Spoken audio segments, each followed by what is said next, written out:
Guys, मैं self doctor Govind. Guys, आज का जो वीडियो है वो लीवर एंड गैल ब्लैडर का सेकंड पार्ट है। और गाइस, आपसे एक रिक्वेस्ट है, यदि आप हमारे चैनल पर नए हैं तो चैनल को लाइक करिए, शेयर करिए और सब्सक्राइब कर लीजिए गाइस, क्योंकि मैं हमेशा जो है इसी तरह का वीडियो अपलोड करते रहता हूँ।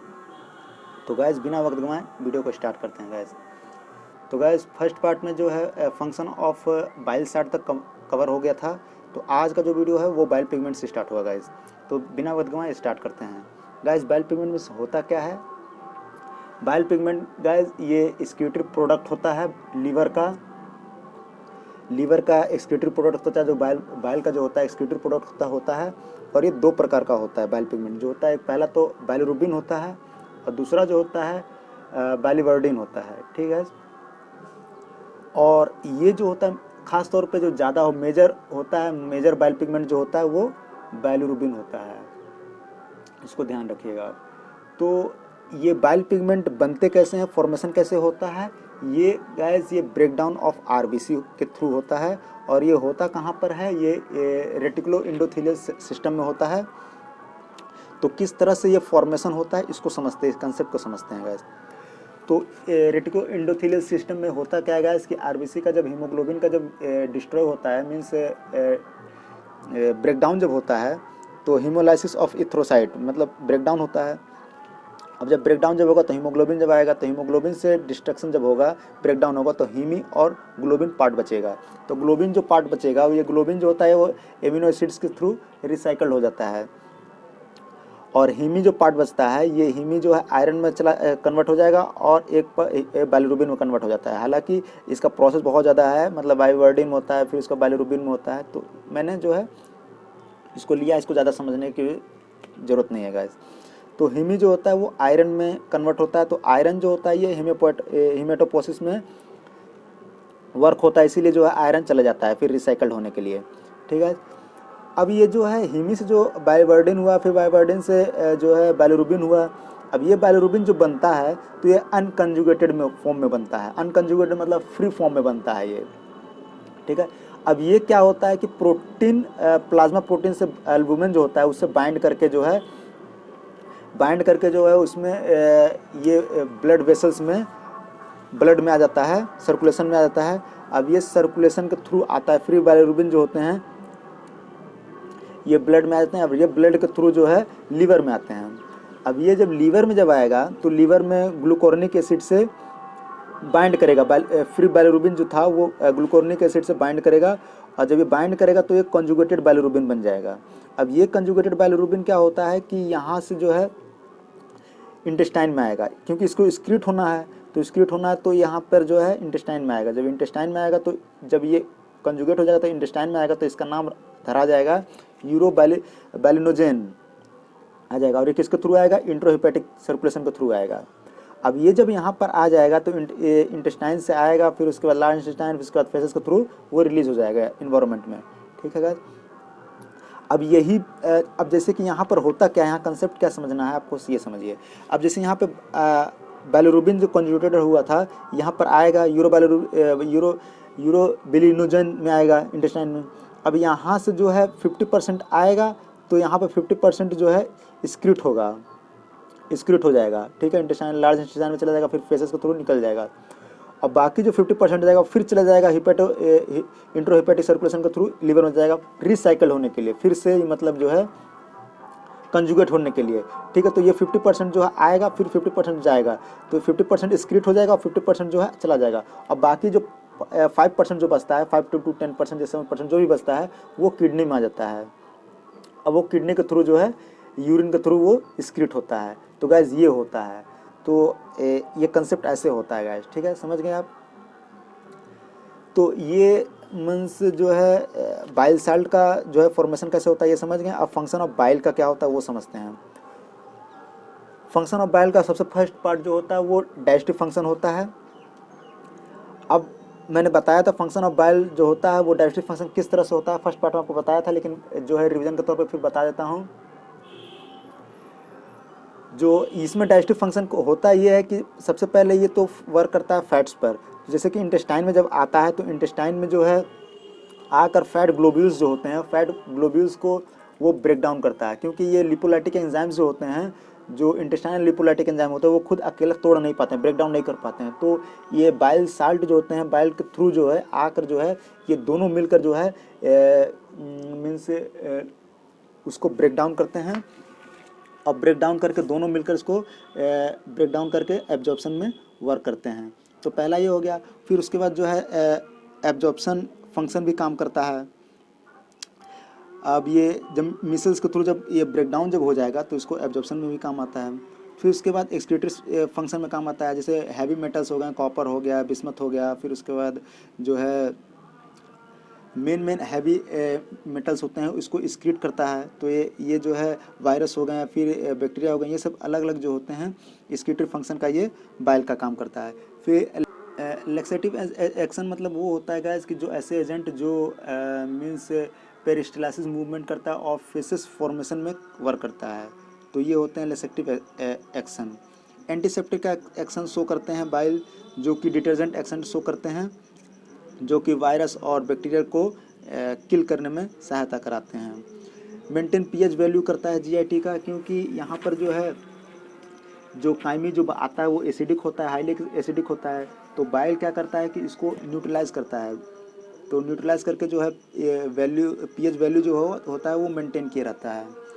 प्रिवेंट गैल स्टोन फॉर्मेशन, गैल स्टोन फॉर्मेशन को भी ये बचाता है। किस तरह से? क्योंकि ये जो होता है कैल्शियम, कोलेस्ट्रॉल और लेसिथिन जो होते हैं, ये गैल ब्लैडर में जो होते हैं, गैल ब्लैडर में जो है ये दोनों पर्सिपिटेट होने नहीं देता है। तो पर्सिपिटेट जब हो जाएंगे तो ये गैल स्टोन फॉर्मेशन होता है, तो इसीलिए जो है ये बाइल जो होता है वो पर्सिपिटेट होने नहीं देता है, इसलिए सबसे बचाता है। तो ये होता है फंक्शन। अब गाइस इसका लीवर का जो है लीवर का फंक्शन समझ लेते हैं। लीवर का गाइस फंक्शन सबसे पहला मेन फंक्शन जो होता है वो मेटाबॉलिक फंक्शन होता है। मेटाबॉलिक फंक्शन मतलब ये हम कह सकते हैं कि जो जितना भी यहाँ पर रिएक्शन जो होते हैं, मैक्सिमम रिएक्शन जो होता है लीवर में यही होता है। तो यहाँ पर जो मैक्सिमम रिएक्शन कराता है, तो लीवर का सबसे मेन फंक्शन ये होता है। स्टोरेज का काम करता है। मेन जो स्टोरेज होता है ग्लाइकोजन का, जो कि ग्लाइकोनियोजेनेसिस से स्टोरेज का होता है, ये ग्लाइकोजन जो है फॉर्मेशन होता है। इम्यूनो एसिड का स्टोरेज होता है, आयरन का, फॉलिक एसिड का, विटामिन ए, विटामिन B12 और विटामिन डी का जो है स्टोरेज यहाँ पर होता है। तो ये मेन फंक्शन होता है लीवर का। सिंथेटिक फंक्शन होता है, ग्लूकोज को सिंथेसाइज कराता है, ठीक है। ऑल प्लाज्मा प्रोटीन भी यहीं पर सिंथेसाइज होता है, और अदर प्रोटीन्स जो होते हैं उसको भी यहीं पर सिंथेसाइज होता है। तो ये बहुत बड़ा जो है फंक्शन होता है लीवर का। सिक्रेशन ऑफ बाइल, जो एक्सक्रीटरी प्रोडक्ट्स जो होते हैं बाइल का, वो यहाँ पर सिक्रेशन होता है। जैसे बाइल साल्ट हो गया, लेसिथिनिन हो गया, बाइल साल्ट हो गया, बाइल हो गए, फिर कोलेस्ट्रॉल हो गए वगैरह वगैरह, जो ये सब होते हैं सब सिक्रेट होता है। एक्सक्रीटरी प्रोडक्ट हो गए, जैसे हैवी मेटल्स हो गए, बिस्मथ हो गए, फिर कॉपर हो गए, तो ये सब एक्सक्रीट कराता है। बैक्टीरियल वायरस को भी एक्सक्रीट कराता है। हेमियोपोएटिक फंक्शन का काम करता है, खासतौर पे इन फ्यूटस में जब होता है तो फ्यूटस में हेमियोपोएटिक का वर्क करता है। फॉर्मेशन ऑफ आरबीसी ब्लड्स जो है उसको फॉर्मेशन कराता है। तो ये बहुत बड़ा फंक्शन होता है लीवर का। हेमोलाइटिक फंक्शन होता है, यहाँ पर ब्रेक डाउन कराता है आरबीसी का, और जो है इसको जो है एक्सक्रीटरी प्रोडक्ट में जो है कन्वर्ट करता है, जो कि बाइलिरुबिन और बाइवर्डिन में कन्वर्ट करता है। तो ये सब वर्क होते हैं गाइस, इसका फंक्शन होते हैं, ठीक है। अब गैल ब्लैडर को समझते हैं। गैल ब्लैडर गाइस एक सेक लाइक पाउच जो होते हैं वो लीवर से कनेक्टेड होते हैं, जो है बाइलरी सिस्टम में मतलब जो है बाइलरी सिस्टम में जो है अटैच होते हैं। और इसका कैपेसिटी की बात किया जाए तो 50 ml होता है। और कभी कभी जो डिसफंक्शन हो जाता है गैल ब्लैडर का तो उसको डिटैच कर दिया जाता है, निकाल दिया जाता है। तो उसको निकालने को टर्म को क्या कहा जाता है? कोलेसिस्टेक्टोमी कहा जाता है। अब फंक्शन क्या होता है गैल ब्लैडर का? सबसे मेन फंक्शन जो होता है वो स्टोरेज का ऑफ बाइल होता है। फिर कंसंट्रेशन ऑफ बाइल होता है। अब कंसंट्रेशन ऑफ बाइल किस तरह से करता है? अब गैल ब्लैडर का जो मुकोसा होता है गाइस वो रीऑब्जर्व करता है। जैसे सोडियम हो गया, बाइकार्बोनेट हो गए, फिर उसके बाद वाटर हो गया, ठीक है। तो ये सब जो है इलेक्ट्रोलाइट वगैरह को जो है ये कंसंट्रेट करता है, एब्जॉर्व करता है। तो एब्जॉर्व करेगा तो कंसंट्रेशन ज़्यादा बढ़ जाएगा, तो ये काम करता है। अब इसके बाद गाइस थर्ड नंबर पे अल्टर्ड पीएच करता है। पीएच वैल्यू ये डिक्रीज कर देता है। बाइल जो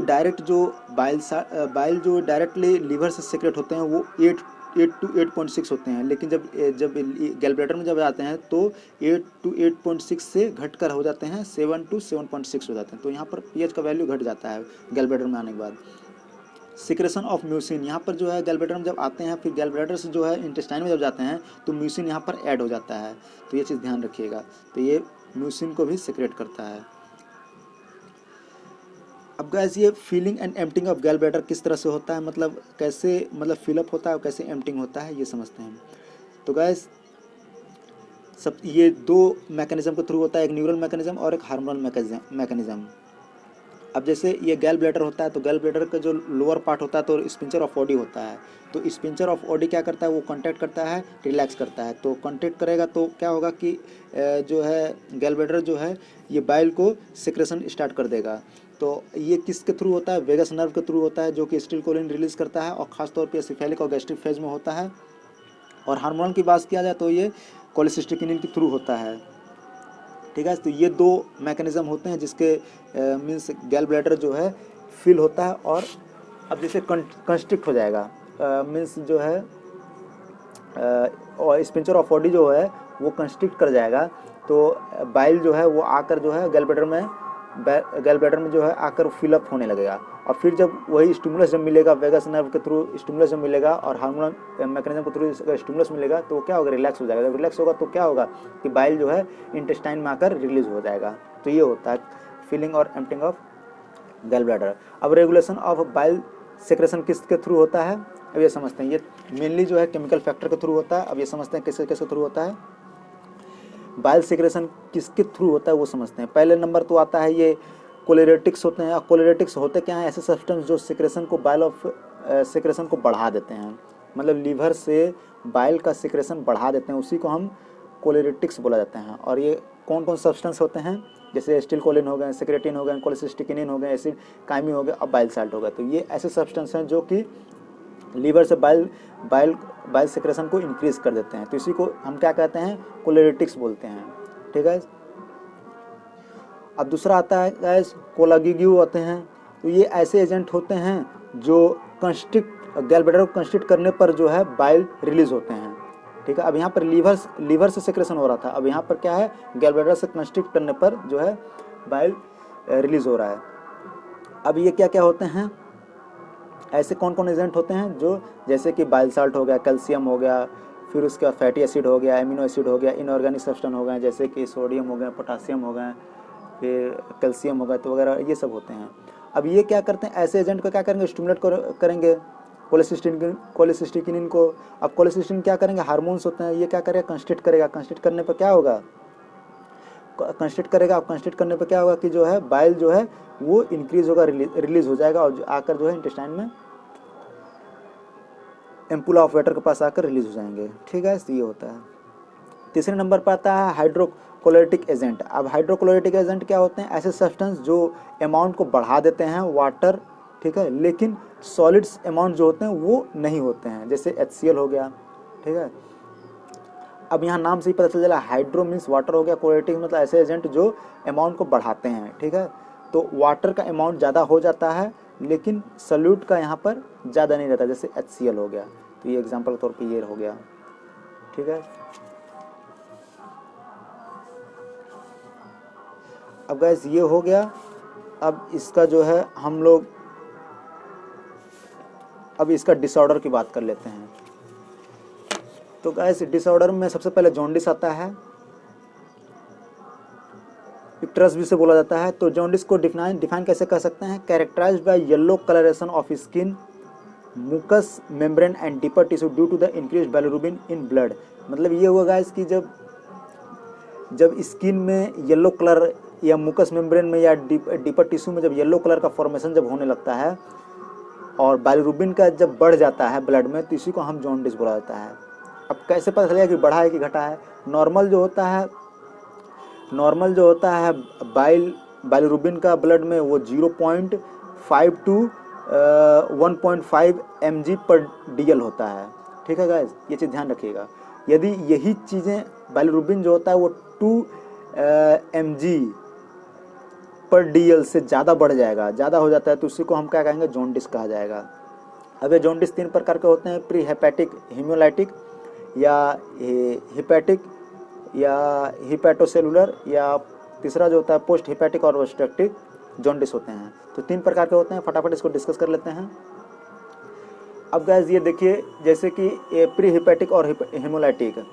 अब हीमोलाइटिक आपसे नाम से ही पता चल जा रहा है कि जो है यहाँ पर ब्लड जो है ब्रेक डाउन होते हैं, डिस्ट्रक्शन होता है। अब कैसे होते हैं, जैसे कि मान लीजिए अब RBC का ज़्यादा डिस्ट्रक्शन होगा, अब ज़्यादा डिस्ट्रक्शन होगा तो अब यहाँ पर गाइस समझिएगा कि जो लीवर जो है वो फंक्शन नॉर्मल फंक्शन कर रहा है, ठीक है, लेकिन यहाँ पर डिस्ट्रक्शन ज़्यादा हो रहा है। जब यहाँ पर RBC का डिस्ट्रक्शन ज़्यादा होगा, हालांकि लीवर जो है नॉर्मल काम कर रहा है, ठीक है, नॉर्मल काम कर रहा है, तो यहाँ पर डिस्ट्रक्शन ज़्यादा होगा तो अनकंजुगेटेड ज़्यादा होगा, तो अनकंजुगेटेड जो होगा तो बाइलोरुबिन्स ज़्यादा आके मिलेंगे। अब बाइलोरुबिन्स ज़्यादा मिलेंगे तो क्योंकि हालांकि नॉर्मल काम कर रहा है ब्लड, तो ज़्यादा आके मिलेंगे तो जितना कैपेसिटी उसका ब्लड लीवर का रहेगा उतना ही बाइंड करेगा। और जो नहीं बाइंड कर पाएगा वो क्या होगा, एक्यूमुलेट होंगे ब्लड में। अब एक्यूमुलेट जब होंगे, ज़्यादा एक्यूमुलेट जब हो जाएगा तो उसी को जॉन्डिस कहला जाएगा, ठीक है। और ये खास तौर पे जो होता है, खास तौर पे ये हीमोलाइटिक एनीमिया में होगा, कॉसेस में, ठीक है। तो ये चीज़ समझ गए होंगे आप, ठीक है। यहाँ पर लीवर जो है नॉर्मल काम कर रहा है लेकिन डिस्ट्रक्शन ऑफ ब्लड ज़्यादा हो रहा है गाइस, ये चीज़ ध्यान रखिएगा। डिस्ट्रक्शन ऑफ ब्लड ज़्यादा होगा तो नॉर्मल फंक्शन करेगा लीवर में। अब लीवर नॉर्मल फंक्शन करेगा तो अब ये जो अनकंजुगेटेड बाइलोरुबिन है कहीं पर जा भी नहीं सकता है, क्योंकि ये इनसॉल्युबल होता है। ये अनकंजुगेटेड बाइलोरुबिन जो है इनसॉल्युबल इन वाटर होता है, तो ये जितना नॉर्मल वर्क होता है उसमें नॉर्मल वर्क करेगा। उसके बाद क्या होगा, ये जाकर फिर ब्लड में जाएगा, अब ये जाकर ब्लड में एक्यूमुलेट होगा जिससे जॉन्डिस हो जाएगा, ठीक है गाइस। तो ये प्री हेपेटिक और हीमोलाइटिक जॉन्डिस होते हैं। अब दूसरा जो होता है वो हिपैटिक और हिपैटोसेलुलर जॉन्डिस क्या होते हैं वो समझते हैं। अब इसमें क्या होता है कि हिपैटिक सेल्स जो होते हैं वो डैमेज हो जाते हैं, हिपैटिक सेल्स जो होते हैं वो डैमेज हो जाते हैं।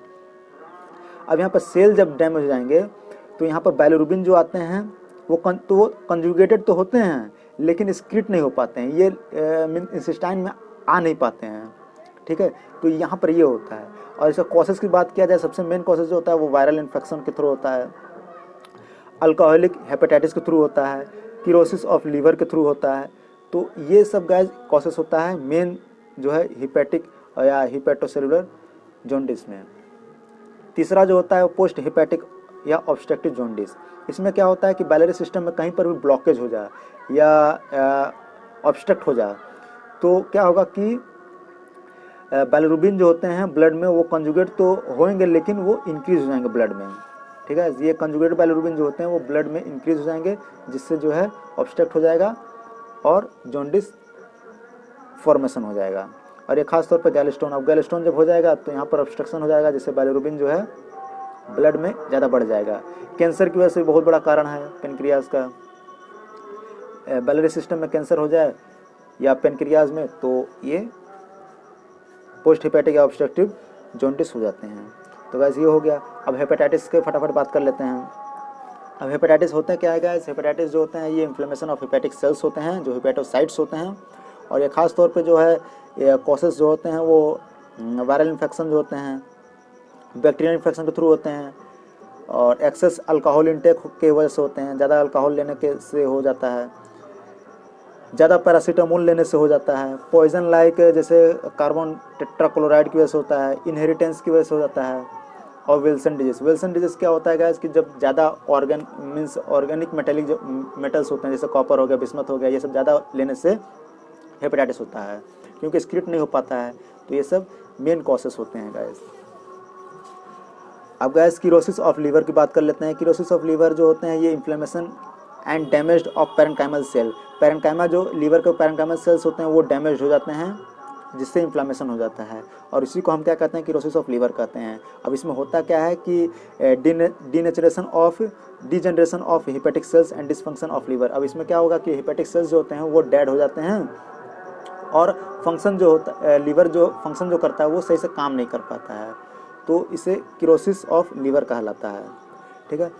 उसका चौथा जो होता है वो गैलस्टोन होता है। गैलस्टोन क्या होते हैं गाइस कि सॉलिड क्रिस्टल फॉर्मेशन हो जाता है जो कि कोलेस्ट्रॉल, कैल्शियम और बाइल पिगमेंट की वजह से होता है। अब ये बाइल क्या करता है कि जो है कोलेस्ट्रॉल, कैल्शियम और लिसिथिन को प्रेसिपिटेट नहीं होने देता है। और प्रेसिपिटेट जब नहीं होने देता है तो उसी को गैल्स्टोन नहीं होने देता है। लेकिन जब यही बाइल जो होता है वो डिक्रीज हो जाएगा, मतलब बाइल पिगमेंट जो होते हैं वो यदि डिफिनेंसी हो जाएगा तो कोलेस्ट्रॉल, लिसिथिन और कैल्शियम क्या होंगे, प्रेसिपिटेट हो जाएंगे, जिससे क्या होगा, गैल्स्टोन फॉर्मेशन हो जाएगा। तो इसी तरह से होता है। अब एक टर्म याद करना है गाइज आपको कि कोलिलिथियासिस क्या होता है। जब गैल ब्लैडर में गैलस्टोन हो तो कोलिलिथियासिस कहा जाएगा। यदि बाइल डक्ट में कहीं पर भी बाइल डक्ट हो, चाहे कॉमन बाइल डक्ट हो, चाहे हिपैटिक डक्ट हो, चाहे सिस्टिक डक्ट हो, कहीं पर भी हो, डक्ट में यदि होता है तो कोलिलिथियासिस बोला जाएगा। ठीक है, तो ये चीज़ होता है। तो गाइज आज का वीडियो यहीं पर एंड करते हैं और आई होप आपको ये वीडियो अच्छा लगा होगा। तो गाइज यदि आपको वीडियो अच्छा लगता है तो चैनल को लाइक करिए, शेयर करिए, सब्सक्राइब जरूर करिएगा। ठीक है गाइज, तब तक के लिए थैंक यू गाइज।